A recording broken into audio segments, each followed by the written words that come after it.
Alrighty, guys, just jumping in at the front end of the episode here with a little add-on to the usual preview that you're about to hear and whatever else we want to chat about. But one thing that got neglected to mention in this episode, it was in my notes, but just with everything we talked about, I didn't get to it. And we're recording remotely. I'm not in the usual setup for being able to keep an eye on my notes as well. But it is Jason Horne-Francis's 100th game, so it'd be remiss of me to not let this episode go by without making sure that was mentioned. We clearly love Jeff at this podcast, and there's going to be a fair few more milestones ahead of him in his career, so we're certainly going to be glazing Jason Horne-Francis a fair bit more across his journey at Port Adelaide, but I thought it would be still pertinent to make sure that is acknowledged at the front end of this episode. It obviously doesn't get brought up again, but still a nice little milestone on the way, but there's plenty more to come for Jason Horne-Francis, so looking forward to hopefully seeing him play a good 100th game and plenty more games of quality football from that glorious number 18 that we love, Jason Horne-Francis. So shout out, 100 games, plenty more to come. Let's get to the episode.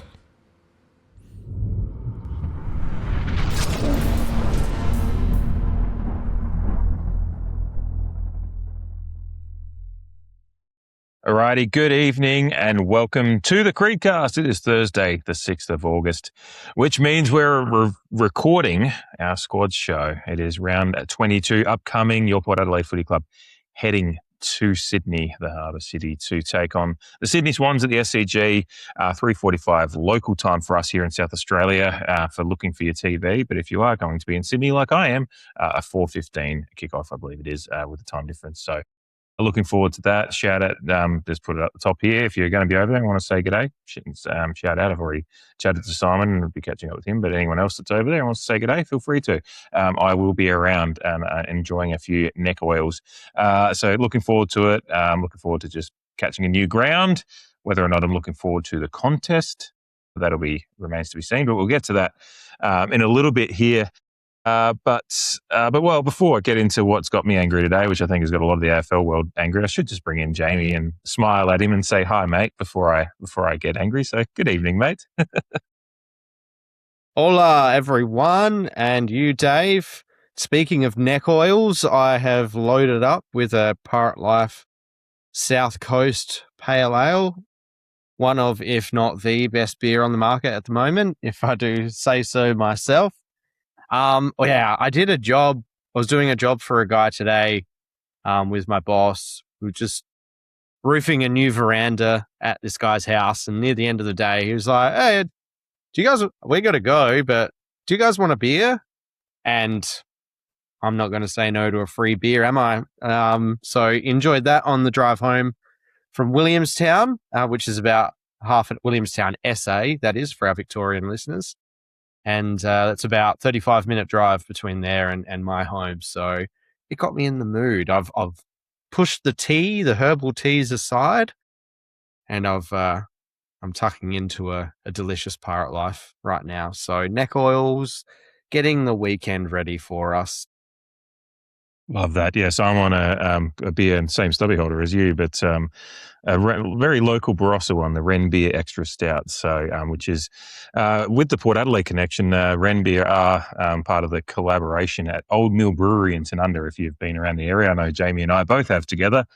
Which Justin Westhoff with his forage supply. Yeah, beautiful venue. Encourage you to get up there, and of course you'd be supporting a former Port Adelaide great and Justin Westhoff in his venture and being involved there as well with his forage supply co. So get around them, but a very, very nice little neck oil for a chilly August evening to get into our preview here. I did mention there that I'm a little angry, and I don't think I'm alone in that today with one of those kind of bombshell kind of days of AFL news in waking up this morning and seeing the Jay Clark piece. I think it was in Code Sports, but wherever you get those kind of collaboration pieces that's across different venues. But Jay Clark did a piece about, at that time this morning, an unnamed club and an unnamed player and a deal done between player and club in the AFL, a player that is still playing, that to essentially waive the player's responsibility for any further head trauma, head injury, concussion, etc., a player that had already had a few. And the deal essentially was done with the player the player signed off a secret deal that he would lay no more responsibility on the club for any further traumatic injury to his brain and head, etc., which is very, very, very much outside the purview of what you're meant to do in collaboration with AFL contracts, Players Association, all those things. Every contract that a club does with a player has to be overseen by the AFL. So anything done outside of that is trying to sneak around. It is, whether you call it salary, it is essentially kind of cheating the salary cap in a different way. You're cheating the contract rules of the AFL in a far more insidious way, I believe. And it did come out later today that it was Geelong was the club involved. The player is still yet unnamed, and whether or not that would be the right thing to name the player, I'm not sure, because I think the player is, while he was a part of this, it is somewhat, until we find out more details about how this happened and why this happened, it's hard to know whether the player's name is. It's neither here nor there for me. I think that the greater problem is what the club tried to do in Geelong here. And I'm angry tonight because it's come out that the AFL has essentially said, well, no case to answer here. They've said they won't do it again, and they've said that this little piece of paper that was signed is null and void, which it should be anyway because it was not ratified by the AFL or anything like that. The AFL says they had no idea about it, which is insane.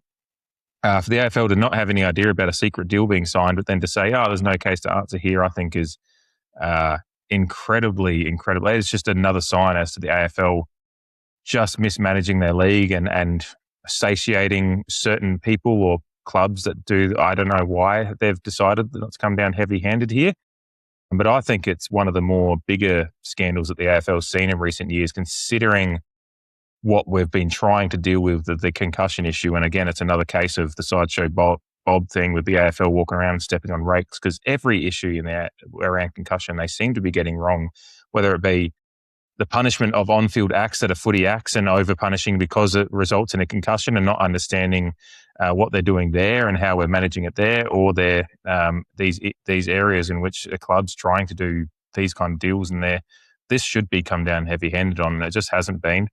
It makes me frustrated when I see, Port Adelaide. I just looked back and thought about the Aliir, Lockie Jones showdown concussion issue, which, obviously the club was bashed from pillar to post about that, copped $100,000 fine for it, which is a very, very significant fine for an event that I think, from my memory might be fading from this one, but I don't think Aliir was actually concussed in that. They should have done the right thing by giving him the test, but I don't think he was actually concussed. It was out of an abundance of caution that they put Aliir into concussion protocols, I believe, after that one. Again, I could be wrong, but they've come down heavy-handed in a lot of issues that are Football Act issues. This one is a club trying to cheat an issue, whether or not they think they're doing the right thing by the player or not. They're not. It is a club trying to absolve themselves of responsibility for a very, very touchy issue around the AFL. And the fact that it was apparently done in the last 2 or 3 years means it was done at a time that everyone was very, very well aware. It was probably done around the same time that Aliir and Lockie Jones were crashing heads. Everyone is very, very aware of what was going on with concussions in this league. Geelong was certainly aware of it. Apparently, again, a lot of details seem a bit murky as far as it's just reported in this report. So I think a lot more will come out over the next week or so, hopefully, because I'm very intrigued to know exactly what the hell happened here. And I think a lot of the AFL media is as well. But it had approval from whether it be player management or, board members as well. Apparently it went through some approval steps to get this side deal done, which means there's a lot of heavies at Geelong that were a part of this. Again, whether or not the player's a major player in this, I'm not sure. Whether the player, whether he's backed into a corner, I don't know. But I think it sets a precedent. Well, unfortunately, I think if there's any other players, the teams have done it now at this point, AFL will come down heavy-handed, but I think Geelong have done an absolute dirty here, done an absolute sneaky, and should not be let off the hook for it. It is interesting being Geelong with some of the other little whispers we have down there, whether it be, your little talks of Geelong farmland for incoming free agents or Cotton On or whatever Morris financial deals or whatever with Chris Scott. There's a lot of things that happen down at Geelong that we have a little bit of a chuckle about and just go, oh, well, that's just them. But this one feels like a real example of them getting a little bit too high on their own supply of their superiority down there on the Surf Coast. And I'm pretty dirty that the AFL has basically said, I think their words were a unique and complex situation, so they can't do anything about it. I'm like, that actually makes it even more reasonable that you do something about it, because they've tried to do something that just is ridiculous and they should be doing something about it. But they're not. Your thoughts, Jamie? You can tell I've got a lot of complexities in my mind about it, but overall, I'm pissed that the AFL was once again just shoving their thumbs up their ass about a significant issue.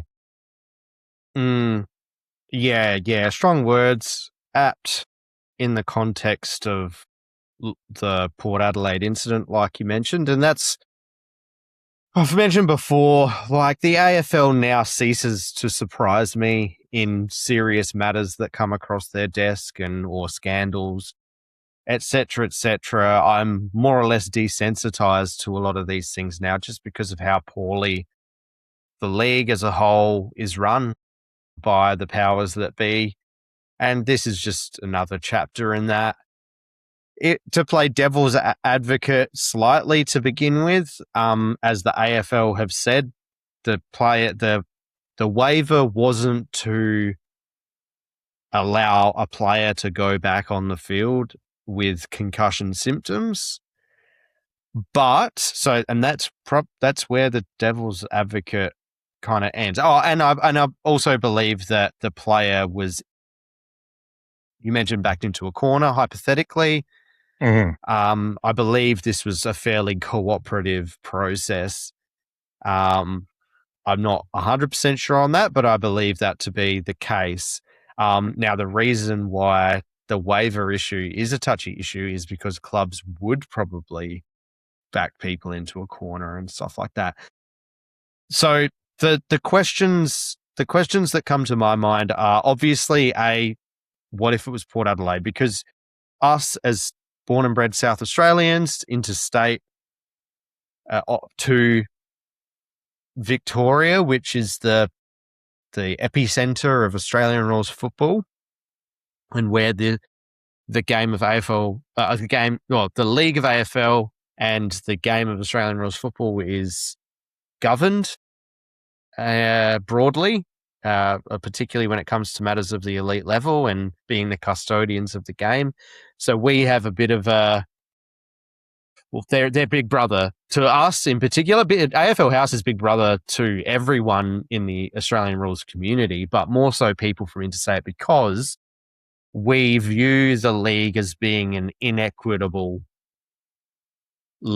competition, and we have the perspective that there is preferential treatment for some people, some clubs, and not other people and other clubs. So my question that ruminates in my mind is, what if it was Port Adelaide? This is a Port Adelaide podcast, so it's a fair question to ask. And you mentioned, again, the Aaliyah and Jones clash, which we all understand didn't look pretty. But yeah, they came down very heavy, and the AFL have a habit of making an example of people or clubs when it comes to certain issues of the time, issues on the run, rules on the run. They tend to, but again, for some reason, some people or clubs seemingly get treated a little different. Now, my other question is, if this was all kosher, if this was all fine, and the AFL, because the AFL in their statement have basically just iterated and reiterated that Geelong, the AFL is satisfied that the letter was not used by Geelong to allow a medically unfit player to return to play, and that's all they seem to care about at the moment in this situation. Not the fact that Geelong did it without the consultation of the AFL Players Association. So my other question is, if this was all above board, then why are you doing it in secret? And how many things are you doing in secret? A couple of which, 2 or 3 of which, have come out to the public as being a bit untoward in your due diligence, your reporting, your declarations of your activities. So this, for mine, considering that the AFL is not in a position to create waivers for players to sign, and there's a whole powder keg of legalities and all of this type of stuff that I'm not privy to or have the mental capacity to understand. But I just go back, and so they have an opportunity to make an example of a club doing something in secrecy that involves a very important and topical issue in concussion, and they choose to basically look the other way. And I think you mentioned in your words before that if another club gets found out to do this, they probably will get punished, which is ridiculous. This should be the example being set, and the AFL have basically squibbed at the opportunity to do so. And again, that inequitable perspective from people on our side of the fence who follow clubs, outside of Victoria, who live outside of Victoria, we look at Geelong and go, oh, yeah, another thing that is going to be slapped on the wrist, and they can continue to push the boundaries, cheat the system, if you will, and to echo your sentiments there. And, what else is it going to be next? Like how many times does a club push the boundaries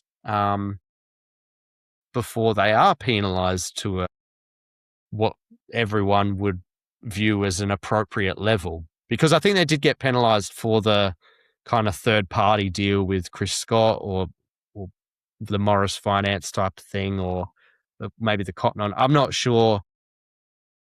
They were investigated for something else recently, and I think they did get penalised to a certain extent. I can't remember how much, but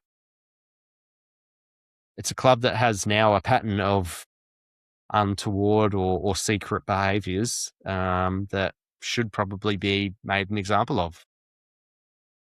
Yeah, and again, I return to the fact that this one just is there's an insidiousness to this one to try to find a legal way to absolve, like whether or not, like they're still, I think, as a club, doctors and everyone, they're still going to perform their duty of care to the player if they do get head knocks and whatnot. So it's nothing to do with that, but it's the fact that they're knowingly trying to absolve themselves of any legal responsibility to it outside of the purview of what the AFL and the AFL Players Association is already doing. Like we've kind of, it's a very murky areas that we're kind of working through as we recognise in full totality the impacts of what went on before the AFL fully realised their concussion policies, and these things are still ongoing. That story about Jordan Lewis from 15 years ago now when he was playing was quite a stark reminder of kind of the weird areas that we were in for, from about, when that, the movie Concussion, obviously based on real event. I think that was around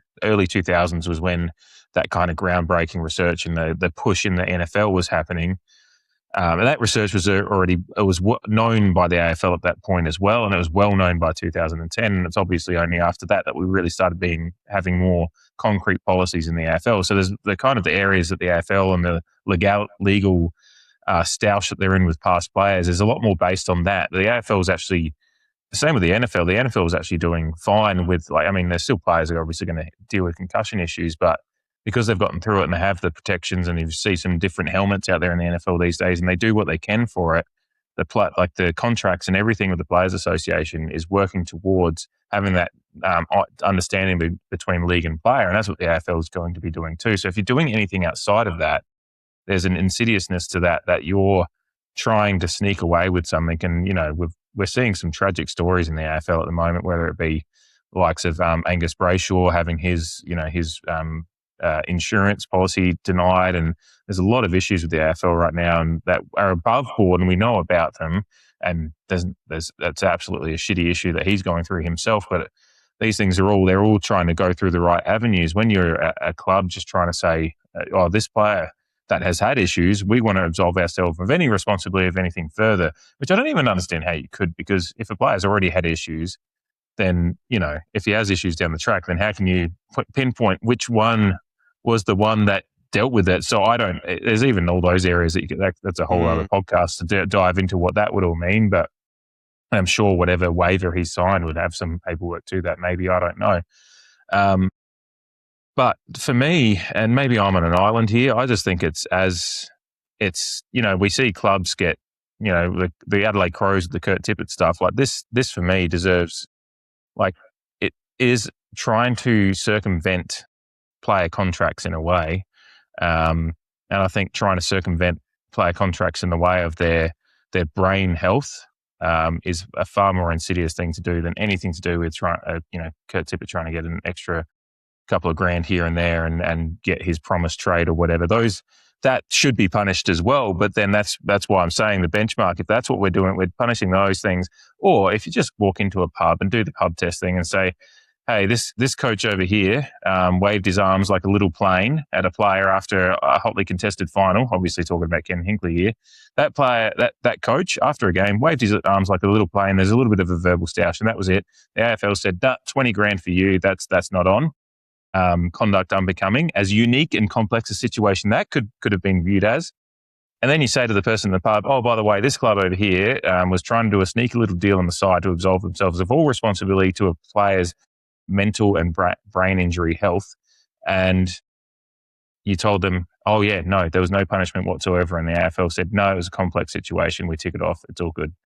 That wouldn't pass the pub test in any pub that I've ever been to. And I don't think it should pass any tests, and certainly with the AFL. I just think it's a sign again to the AFL.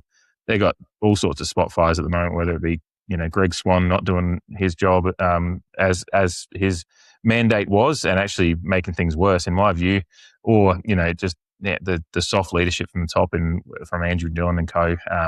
I think it's a league that is got leaks springing everywhere as far as how it's run. The sport itself is wonderful, I still think. But it is, as the custodians of our sport, they're not doing the right thing by it at all. And I think this is a situation they could have put a stake in the ground. But as you said, not surprised at all to see it. I'm just angered by it that they've gone this way. And I can't believe they have, to be honest. I'm not surprised by it, but I also can't believe it, because I just thought this is something that has to have some kind of punishment or repercussion. Yeah, I hadn't even thought about the Ken Hinkley conduct unbecoming. That is a fantastic point that you made, and a fantastic example of the AFL having a mechanism to financially sanction clubs or people for behaviours that are unbecoming. And I would put this firmly in that basket. Trying to circumvent certain protocols, doing it in secret without consultation of the AFL Players Association in regards to a matter that is of utmost importance in the industry at this very moment. And like you said, it was no less prevalent 3 years ago than it is now. So it's a really disappointing moment yet again, another chapter in the disappointing book of the AFL, and that Ken Hinkley example is an excellent point. That you made? Yeah. We deal with complex and unique situations a lot more in the AFL. It feels like, because of the fact that it's so marketed and everywhere, and there is. If something has happened within the spectrum of an AFL club, then the AFL does have the mechanisms to punish. They do. They know that.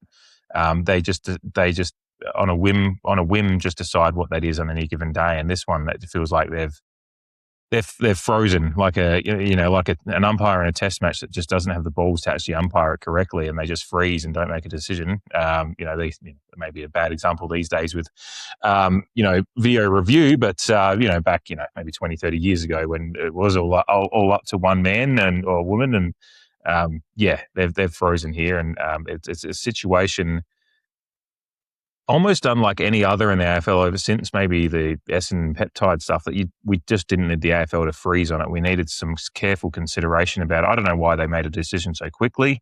You could have taken the time to investigate it fully, and whether they think they have, I don't know. But based on what we know as fans, and that's the problem, we know as fans so little as well to be able to make it. So we just have to react to what we know. And what I know at the moment, what they've given us is something that I just doesn't sit right with me at all. So I'm going to be angry about it and call the AFL a bunch of, I don't know what the right word is. I was going to, it's just that Wet lettuce lacking, leaves.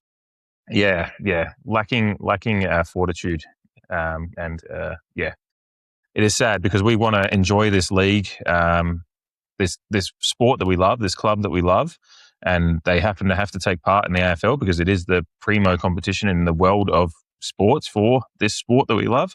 And it makes it quite tough that we just want to go through every week and support our team, and we have to come on and talk about something like that. But I think it's important to talk about as well because it is something that will, concussions is going to affect everyone at some point in the AFL. And, this was an example for the AFL to set us a good path down a road, and they just decided to go the other way, as the AFL does often lately.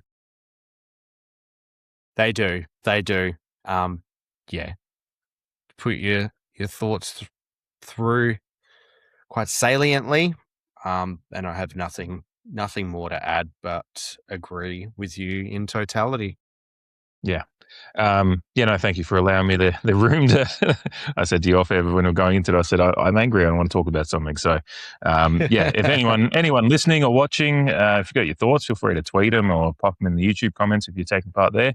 I'd love to see them because I think it's something that there's probably going to be a lot of thoughts on it, but everything I've seen so far today has been pretty one-sided mostly. So, look forward to seeing what everyone else thinks, but we'll get to the more normal endeavours on a Thursday evening that we usually would do. Not that we don't like to talk about the news as it comes, but usually, hopefully, it's a little bit more fun than that. But we do have a match coming up, as I said, at Sydney on Saturday afternoon.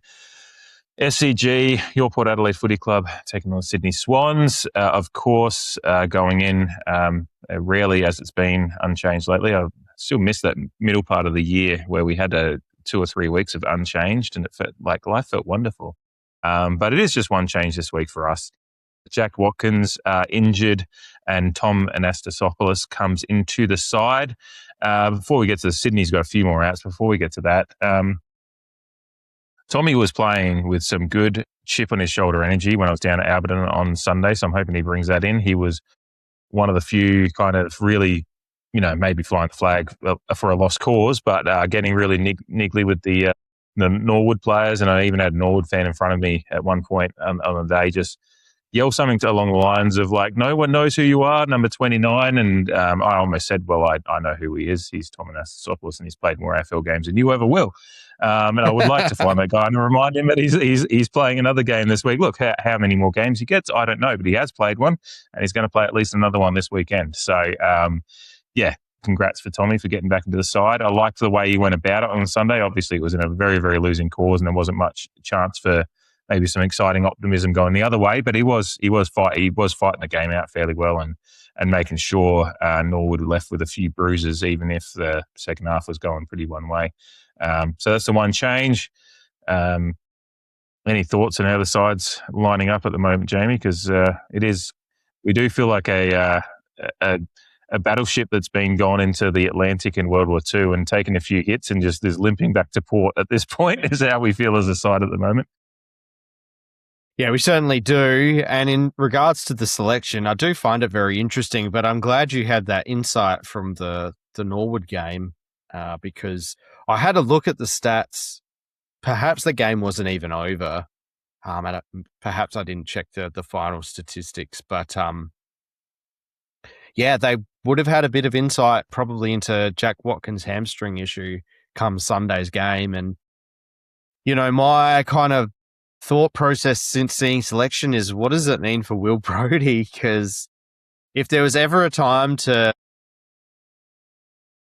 play some AFL games, it's when your team is seriously hit by the injury stick. And I think Josh Carr perhaps, or one of the assistant coaches has addressed it. It comes down to a mix thing, and we do still have a Willem Drew and an Ollie Wines there. So perhaps that's the only thing keeping him out. But on top of that, I'm not confident that Anastasopoulos gets another contract. So it makes it even more interesting that they would still go with him in the effort of playing the kids, maybe ethically tanking. Yeah, so that was my thought. I hope for the best for Tommy A, obviously, like I do every person that puts on the Port Adelaide jumper. I don't know if it's going to be the difference between a win or a loss, unfortunately. But yeah, I just hope he represents himself well and represents the football club well, obviously. So yeah, we are, we're limping to the line, so to speak, in context of the season. But I was a little bit surprised with that selection call. Mm. Yeah, I was thinking, I was more thinking maybe a Jackson Mead or something like that would come in. I think on the point of Will Brodie, I just think the game's changed so much from when, was it 2022 or 23 that he had his good season at Freo, obviously under Josh Carr's assistant coaching. And I just think the game's become, it's just changed to the point that, like, and particularly, I mean, if we didn't have Ollie Wines or Willem Drew in there, then yeah, like you said, maybe he's getting his chance, but there's just not that much need for more inside guys that don't have great pace on the outside or anything like that. So I just don't think unless a team needs his particular set of skills, and a lot of teams have obviously probably got the one players they need. It's just whether he even plays another AFL game is now the real question about Will Brodie when he's not getting into our side at this point. And I'm Tommy A. Particular set of skills. Yeah, and it would work well if you put me in a time machine to 5 years ago. Yeah. Okay, Liam Neeson. Yeah. I will find you and I will trade you pick 103. On Tommy A as well. I do agree with you. I don't know if he's the kind of player that's, and like, there's nothing about the Norwood game that gave me a sign that this is a future AFL player. So I wonder if it's just they like what he's, maybe the way he's applying himself and giving him another, there's a spot in the side that maybe fits what you can do, still fits probably what we need more in this game, as much as what we need is just to, finish in the bottom four at this point. And you get another chance to play some AFL footy before you probably get, given the box to clear out your locker at the back end of the year. There's a few players like that in this side but they do apply themselves well. Like, there's a few players in this side that may not get another contract, but I think they do the right things by what the coach needs. And I'm not saying that Will Brodie doesn't either, but I think he's not shooting the lights out at Sandful level, and there's just he's surplus to requirement still in the AFL side, even with the injuries we've got. Yeah, and if you can indulge me a little bit now before we get on to Sydney's ins and outs, you even want to. I can always indulge you. Yeah, so I'm just looking at the last time we played Sydney, which was a fantastic game of football, admittedly, and probably one of the last times we kicked a decent score.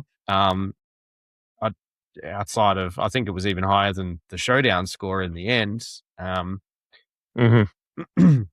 Immaterial to the conversation. Just looking over the team that we selected for that game against Sydney, and in that game that aren't playing this round are as follows: Zach Butters, Kane Farrell, Asava Radagalia, Ewan McKinlay, Tom Cochrane, give or take, Joe Richards, Logan Evans, and Jackson Mead. So what's that? Eight players.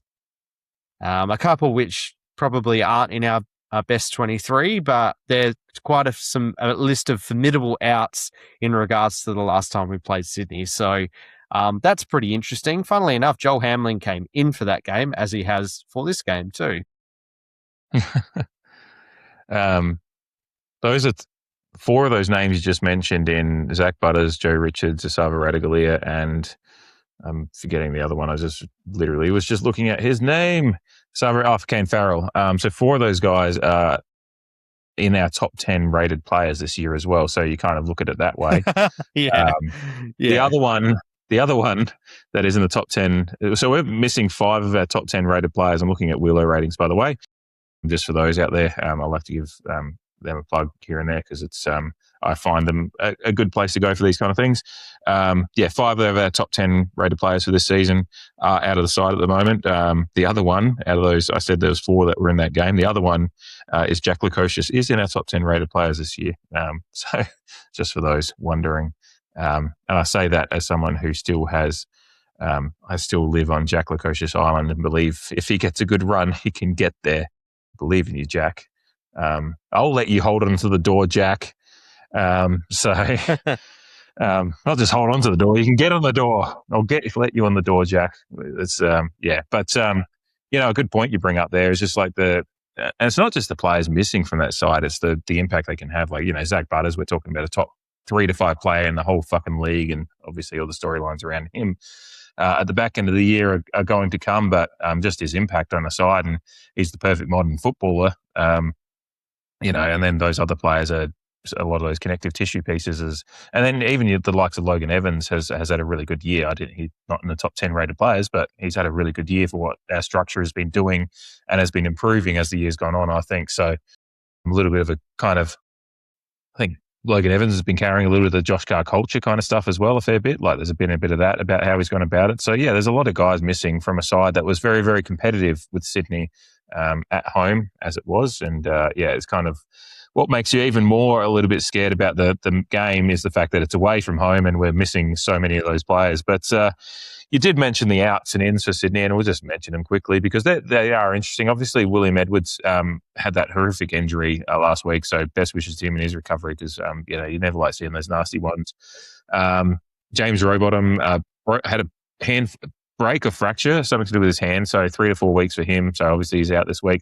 Malcolm Roses is omitted, which is an interesting one because he's one of those kind of trades that seemed to be working at times this year. He seemed to be playing some decent footy, so I haven't kept an eye on what they've been doing, but I guess his form has dropped off because for him to just be a mid. Yeah. So that's an interesting one because he's one of those players I would have loved to brought into Port if the machinations had worked. I'm very, very happy with the small forward option. We did bring in Corey Durden, but so that's an interesting one that he's just been omitted. And then Dane Rampey has been managed. So it is always interesting when you see 4 outs and one's omitted and one's managed because I guess you can't get away with saying a player like as young as Malcolm Roses is omitted, is managed, but it is interesting to say omitted and managed in the same list. It's like, no, you are being dropped. You are just being managed. It is an interesting, interesting thing. Dane Rampey has earned the managed moniker. What it's about. It is funny. It is a real hierarchical listing. Yeah. I want to go back and look at like last year and see if Travis Boak was omitted at any point, if it was always managed. That would be interesting. Because he did go out of the side a couple of times. But anyway, that's neither here nor there. But I do find those things interesting. They do bring in, you mentioned Joel Hamling, Sam Wicks, Lewis Melican and Jesse Detoli come in as well. Obviously a side that across the lines are still quite formidable in comparison to us. Obviously that midfield group is probably where it's always won and lost. And when you're looking at a side that's got Brody Grundy, Isaac Heaney, Chad Warner, and Errol Goulden all running through the middle, of course, ably supported by the likes of Jai Sarong and Matt Roberts. It's they're not missing players of the caliber of likes of Zach Butters. So they've still got so much of their midfield power there, and it's just we can go through the lines heavily, but I don't think we really need to. Any areas that you're looking at that you think we can get them, or are you just looking at this one and going, this is a bridge too far, a harbour bridge too far, and an Anzac bridge too far, whichever bridge that the Battle of the Bridges actually is, which I think it's the Anzac Bridge is the one that they actually refer to. I'm not 100% sure. I'm not a Sydney sider. Someone can correct me if they want to, but is it a bridge of Sydney variety too far for us here? Yeah, well, excuse me, sorry, bit of a Chewbacca moment there. While I do think it's a bridge too far, what I find very interesting though is the formidable midfield that Sydney have listed and have been playing with in recent weeks. But from what I understand, they're actually quite low from a clearance and stoppage point of view in recent weeks, funnily enough. They've had a bit of an indifferent last five games. The two games that they've lost, though, have been to Adelaide and Fremantle. Perceptions on Adelaide, different depending on who you are. Pretty happy with the last game we played against Adelaide, if I do say so myself. Fremantle was pretty good, and they've played the likes of St Kilda and I believe Western Bulldogs and another team that I can't quite remember at the moment without flicking across tabs and scrolling and padding and whatnot.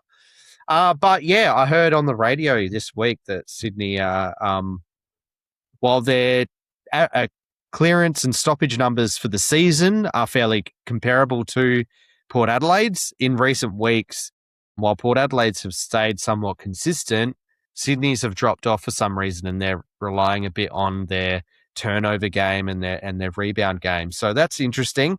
And with a midfield, not a fid-mild, containing Ollie Wines, I'm always kind of not cock-a-hoop. I'm always confident that we can perform at a decent level from particularly a centre clearance point of view, but a stoppage clearance point of view with the likes of an Ollie Wines in there, and considering the form that Jason Horne-Francis is in, and the fact that Jace Burgoyne has matched JHF for clearances for the last couple of weeks. It's apparently he's been reminding Jason. Yeah. I saw that video too from Two Team Town, and that's why I mentioned it. So, look, we've had this game. It'll be plus and minuses where we've predictably seen them. Being the SCG may work in favour of our team defence, but if we are performing quite well from a clearance point of view and a contested possession point of view, which Sydney for the year are averaging more contested possessions, but we beat GWS for contested possessions on Saturday night, so we are capable, even with the iteration of the Port Adelaide football team at the moment.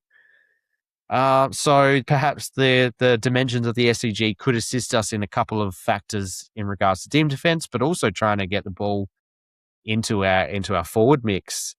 And hopefully the likes of Todd Marshall continue his goal kicking now that he's back on that train. Mitch Georgiadis, hopefully he can get his 6 shots on goal and hopefully get in the positive for goals again. Jack Whitlock to feature, but I do think we are vulnerable in defence with Charlie Curnow, who has had many detractors for a majority of the season. He's actually in quite good form and averaging about 3 goals a game. So, and is he leading the Coleman at the moment? No, I don't. Oh, geez. Okay. He would be pushing it with how poorly Gold Coast have been performing. Maybe have a quick look here. Yeah, because Ben King probably. Yeah, I know he was breathing down Ben King's neck, and I know Nick Watson is performing fantastically well for a small forward in the Coleman race. But we had the luxury of Asava Radagalia, Alia, and Harrison Ram in the previous matchup at Adelaide Oval, whereas we're only relying on the 2 tools. And would be, and we're still coming up. Although, sorry, I do say that with the understanding that Joel Amartey was playing in that fixture and is not playing in this fixture, while they still are rolling a 2-ruck setup like we are, Sydney, that is, of course, because that's who we're playing and talking about. But just that vulnerability of Harrison Ram, because while Charlie Curnow, I thought, was the beneficiary of a few fortunate goals, or his positioning was fortunate, a bit Joe the Goosey in the Adelaide Oval matchup. I thought that they exploited Harrison Ram quite well after halftime with the matchup on Logan McDonald. And Logan McDonald ended the game. He was playing on a wing at that point in the season, and he still finished the game with 3 goals. And kind of exposed. They isolated the one. They just really isolated the one-on-ones really, really well, and we just never got that going our way. And they were just picking out those ones and found the matchups and had the ability to get the ball to those matchups in really dangerous areas. And there's, to your point, there's even more chance of that because we're even more beset by injury than we were at that point, and even more inexperienced. And look, the only thing I can say out of that is, if whether or not you get beaten Harrison Ram, take your learnings from it, because I think you're going to be in for some learnings on a Saturday afternoon. Well, and I don't know if the stars aligned a little bit, but like we spoke about in our review of the GWS game, I thought he performed quite well. I mean, he kept Cadman goalless after being switched to him after Cadman kicked the goal versus Lockie Jones. So maybe it was situational. GWS aren't performing at the level of Sydney is. That's the other team that Sydney have played and beat them by about 51 points. So that probably goes to show where the two teams are. They've obviously got Tom Papley nipping at the heels. Jake Lloyd has, funnily enough, been moved to a half-forward flank after playing most of his career across a half-back, and he actually kicked that goal that really tested us in terms of overcoming them in that last quarter. At Adelaide Oval, it was a timely goal, a good goal for them. So, and then they're obviously their goal-kicking prowess from the likes of Heaney, Goulden, and Warner. So while their midfield stoppage game isn't quite in the order that they would probably want it to be, those guys are still capable of impacting forward. So, which you'd be more than happy with being Dean Cox. So I think our defense is really going to be tested across the night. And so it'll be interesting to see how dialed in our team defense is, as it was a focus going into the Giants game. Mm-hmm. Yeah, the only chance we have for, and I really don't think we're a chance at a win, but what we've shown in a lot of these matchups and look, this is another game to kind of help bridge my point, is that it's a game that on Wheelo ratings has got I think a 90% chance based on their metrics of a 41.7 point Sydney win. So that's one of the bigger predictions, the more stark predictions I've seen for us this year coming up against an opponent. What we've done in a few of these, whether it be Geelong earlier this year or a few other ones this year, is those gaps have been bridged quite significantly by our structure, our team defense, and our effort to be able to. And while a lot of them haven't come to wins, they've come down to 6 to 15 point, whatever. I mean, what is it? 8 games lost by 15 points or less. So a lot of those results were ones that had bigger predictions as well. So that's what I want to see in this game, is just whatever that line is. If that's the line that Wheelo ratings are saying, okay, look at that and go, what can we do to make this a frustrating one for Sydney?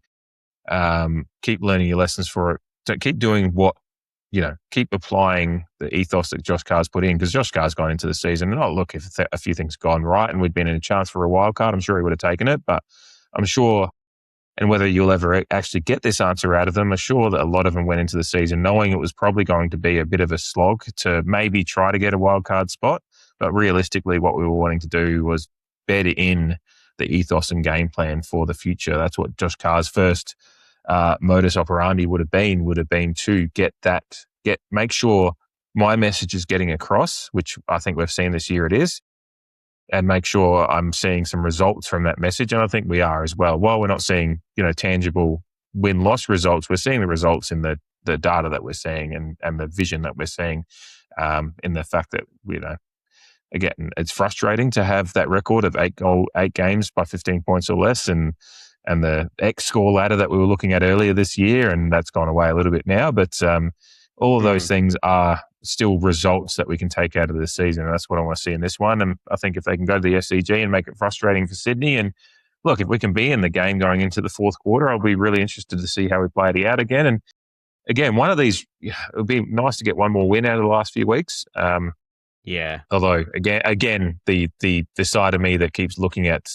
Greg Swan's dumb fucking rule changes, and the fact that we get a points discount on a bottom 4 spot or whatever it is, and Gold Coast look like they're absolutely falling to bits. It makes me nervous about getting that one more win, but once I cross that, as we've talked about in this podcast before, once I cross that white line fever on Saturday afternoon, and I go to the SCG, I'll be absolutely hoping that I can see us come away with an incredibly miraculous upset win. And I think our structure and our ethos gives us every chance to be in the game. It's just whether we're good enough to actually outscore a team, and that's been our problem. As a problem against GWS, they essentially put their cues in the rack for a quarter, GWS, and we didn't have the power to overcome them. And I think that'll more or less be the case again on Saturday afternoon if I'm putting my honest brain hat on, is that we might stay in the game a bit more than people expect, but we just don't ever have enough to overcome a team. Teams can kind of push and pull their levers to do enough against us, even if they're frustrated by the fact that we are good at a few things. But GWS proved the other night that you can put the cue in the rack against Port Adelaide and defend reasonably well, and we're not powerful enough to get overcome. And that's all, I think, the best case scenario. I'm sorry to the listeners. That's my best case scenario, is that we just have another honourable loss. I just don't see a way that we can win this game, but I'm going to be stoked if I'm wrong.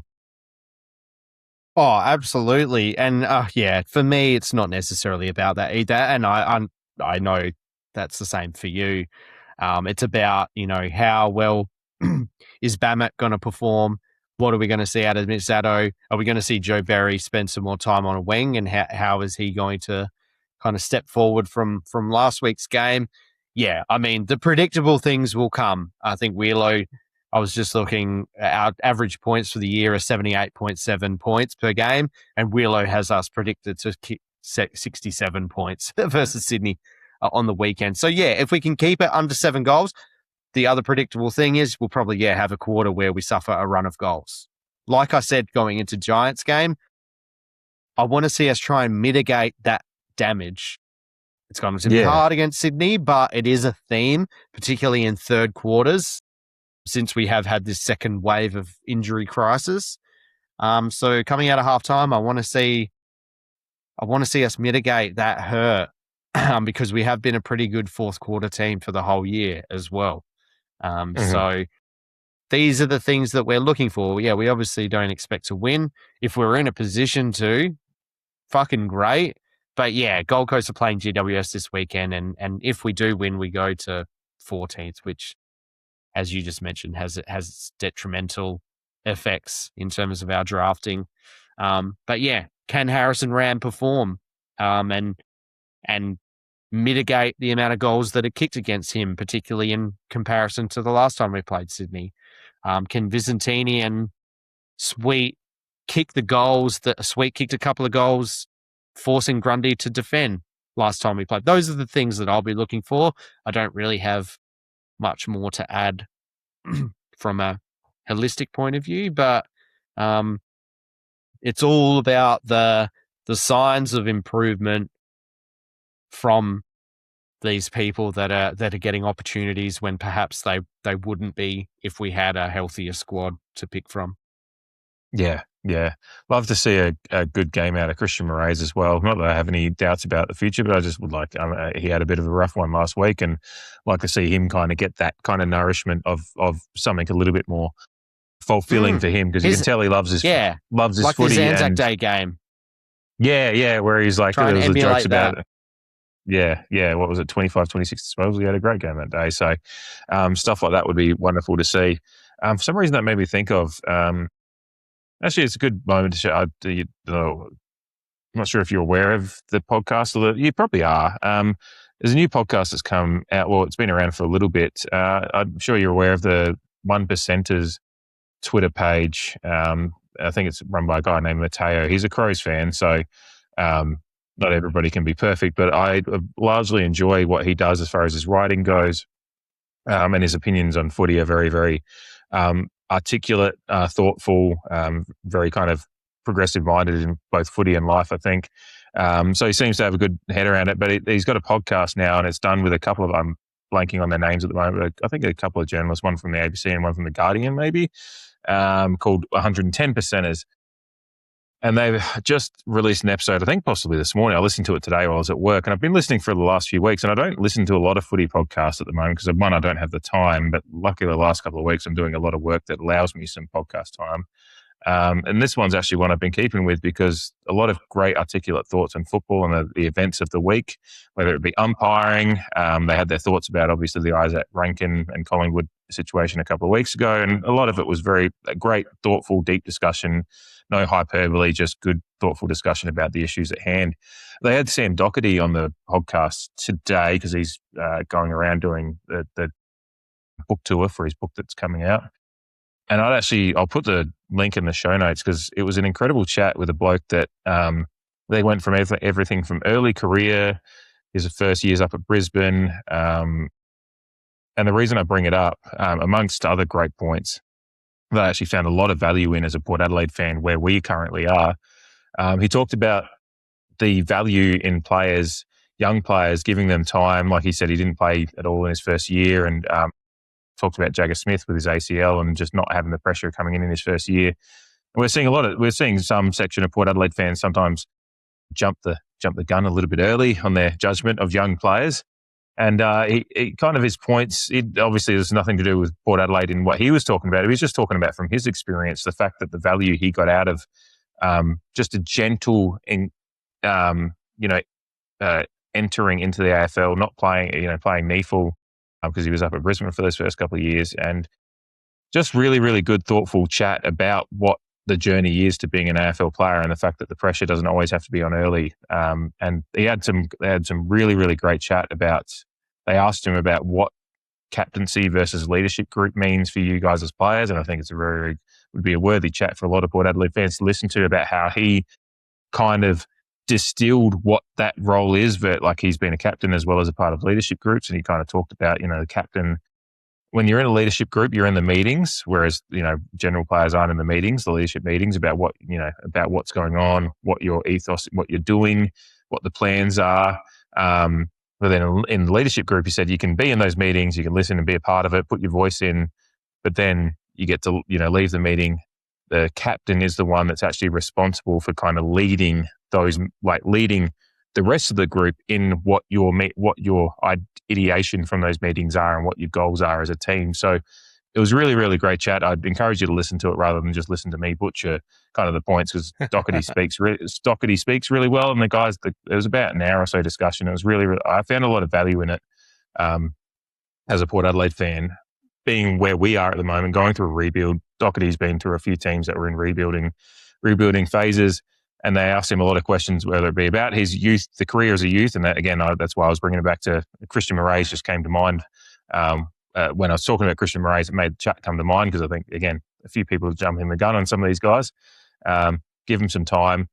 We have injected these guys into our team quite early and often as we've needed this year with injury. But there is, depending on if we'd been fit, we might have found some value in these guys getting more time outside of the AFL system for a bit, but each their own as well. Like we see players like Murphy Reid come in and just shoot the lights out. So it's not like it's a one size fits all kind of thing. It's just there is different journeys to the AFL. I think Sam Doherty's chat about that kind of had me thinking about it a lot today, and certainly the leadership group stuff was really interesting as well because there is also chat about that with the Port Adelaide captaincy currently. So again, I found a lot of value in just listening to his thoughts and all of that and how it all works in what the experience for us is going to be over the next few years as well. So I'll put the link in the show notes and I encourage you to listen to it. I think it's a really, really good chat. And those guys doing that podcast, the 110% is just for someone that doesn't get to listen to too much footy content, I'm actually sticking with it the last couple of weeks because they're doing a good job.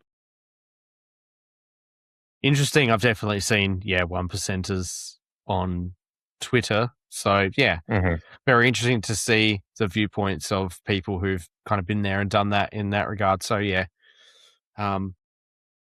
good plug.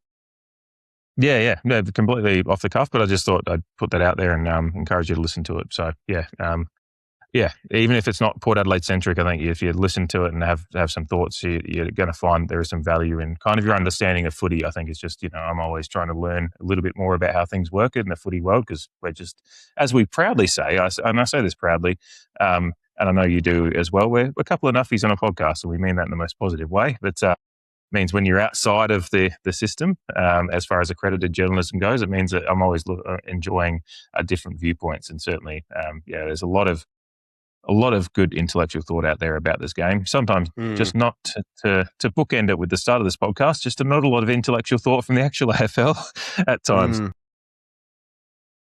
Yeah, leaving it to all us nuffies and independent journalists. Yeah. Well, guess we'll shoulder the load again, won't we, Jamie? I suppose so. I guess, not all heroes wear capes. Some of us wear Port Adelaide caps and drink beer at 9 o'clock on a Thursday. Cheers to that. No, cheers. Yeah, absolutely. Cheers, everyone, for listening. Once again, I will be in Sydney for the game, so if you happen to be there and want to say good day, feel free to. Otherwise, already looking forward to next weekend, which will be our last home game of the season against Melbourne as well. So if you're planning to go to that game, feel free to take that same thought and get in touch with us, because Jamie and I are certainly, I think, planning to enjoy a few neck oils for that one as well. So big couple of weeks coming up, and we've certainly got AFLW coming up as well. So lots to get through in the next couple of weeks. But until then, until the review show, calm the fucking pair. Calm the pair. Have a good weekend, guys.